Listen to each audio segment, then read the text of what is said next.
morning and salam sejahtera.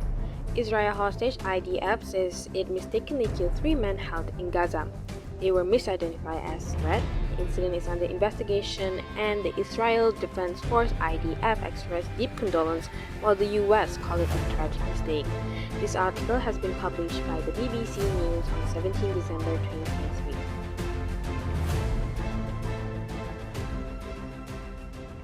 As for the transparency and accountability, the article mentions that Israel military expressed remorse and is conducting an investigation into the incident. So basically, the Israel Defense Force IDF is saying, hey, we made a mistake, we feel bad, so let's investigate. But there aren't any verified records. Instead of just saying, we are investigating and we'll disclose the fact, that's all they're saying. Why are they investigating? They didn't empathize on that. Next is biased messaging. So, the writer quoted, unbearable tragedy, quoted again, tragic mistakes. So, these are selective word choices that leads to bias. So, the exaggeration results from the writer by using the adjectives like unbearable and tragic. These are winning the readers by having sympathy, like, oh, like this is how the Israel Prime Minister feels, like, oh, it's such an unbearable tragedy. But these are just biased way of giving out information that is sympathy. It's like gaining sympathy from the reader just so they can be like, oh, they feel bad. So this is a biased selective word choices, and this will lead to misinformation because they're basically taking people's sympathy, and it's actually taking up their mind where they feel like, oh my god, they are nice people. They should have put it in another way. The writer should have find another way to put it in. Propaganda. What propaganda this article used? So basically this article is a black propaganda. Why? Okay, so this is because the writer used unreliable source of data that is sided with only one part, which is Israel. So it is biased. The second, misleading sentences. They said that 18,000 people have been killed and 50,000 injured, but they didn't mention whether it is a Palestinians or Israel. But the truth is, that number is the total victims for Palestinians that have been killed and injured, and not Israel.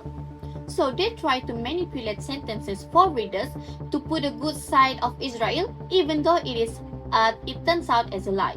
So I have found the proof that Gaza Health Ministry data is legit and credible. The next part is techniques of propaganda. The first one is name calling.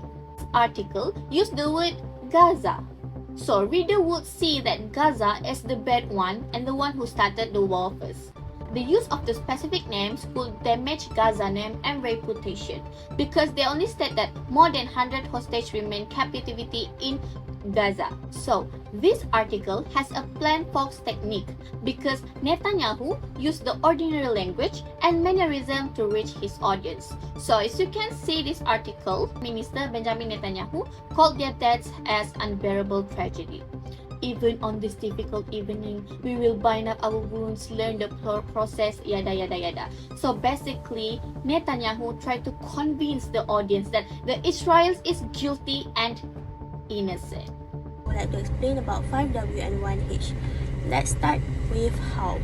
How, that is not stated in the article because they only mention that they have killed 3 people accidentally, and when in the article see it is by the Hamas 7 October, and where it stated there is Gaza.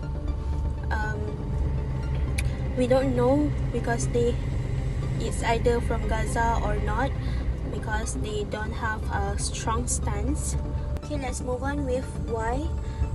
As in article mentioned that it was mistakenly identified as a threat, which doesn't make sense at all because obviously they knows about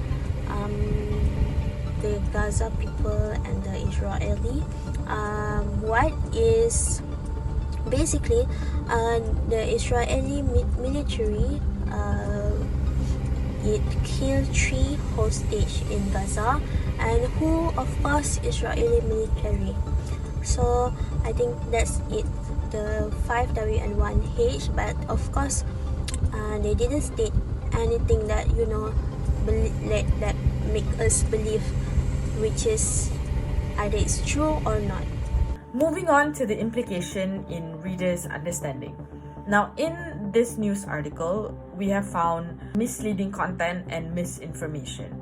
Okay, first, misleading content. The story has elements of misleading content. What do I mean by that? Instead of focusing on the point that the IDF has mistakenly shot 3 Israeli men, the article turned into sort of a eulogy page for the victims. And on misinformation, the news has element of misinformation, which is a mixture of something that is allegedly true, meaning that, okay, in the news, there are thousands of people being injured in Gaza. There are also hostages happening, and there are also propaganda. But it is somewhat true and somewhat not true. But it's nobody's fault. And as misinformation are often immune to correction, it may continue to influence people's biased perceptions in certain issues. Moving on to I'm vain, which is an acronym. Let's start with I, independent. Is the source independent? The source is in fact independent. It is by a statutory corporation that is independent from the government. M is multiple sources. Yes, the article does have multiple sources. V, verifiable or verification. The article is in fact verified. It's verifiable. A is authoritative. Yes, the source is authoritative. And I is informed. However, it might not be well informed, unfortunately. And lastly, N, are the source named? Yes, there are a few names mentioned in the article. Most of it are from the family members of the victim. The only reputable sources that is named are the IDF, the Prime Minister of Israel, the White House spokesperson, which is John Kirby, and Hamas-run Gaza Health Ministry.